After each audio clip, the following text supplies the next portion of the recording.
Sa talaan ng PBOS, Philippine Institute of Volcanology and Seismology, may mga mas malakas pang pagyanig doon sa Masbate at ito ay kesa doon sa magnitude 0.5 kanina, wala raw makapagsabi kung kailan mangyayari ito muli.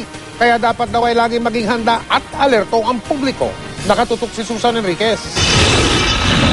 Isang buwan matapos yanigin ng 6.9 magnitude na lindol ang ilang bahagi ng Negros Oriental, ang Bicol Region naman ang niyanig ng lindol kaninang umaga na naitala sa 5.2 magnitude.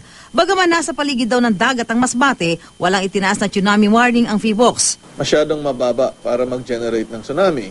Pero sabi ng PHIVOLCS, dapat maging alerto pa rin. Nangyari na raw kasi noong 2003 sa Masbate na nagkaroon ng mahinang 5.9 magnitude na lindol na sinundan ng mas malakas na 6.2 magnitude na main shock sa parehong araw. Yung 5.2, hindi ito ganun kalakas na paglindol. Pwedeng ganyan na lang yan, o pwede rin may mas malakas pa. Hindi natin pwedeng sabihin na hindi posible yon.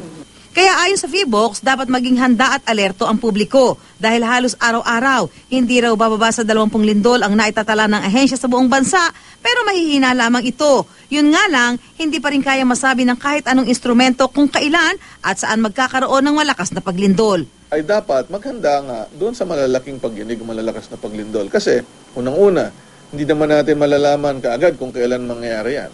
Kaya ang solusyon daw dito, ang kahandaan at pagiging alerto para makaiwas sa pinsalang maaaring idulot ng lindol. Malaking tulong daw kung titiyaking matibay ang mga itatayong bahay o gusali at pagsunod sa building code. Binigay na halimbawa ni Solidum ang nangyari sa Negros Oriental kung saan halos walang napinsalang gusali at bahay sa epicenter ng lindol.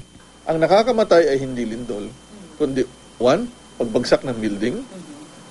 Ang paggawa ng building at pagpapatibay nito, hindi overnight, ginagawa noon pa.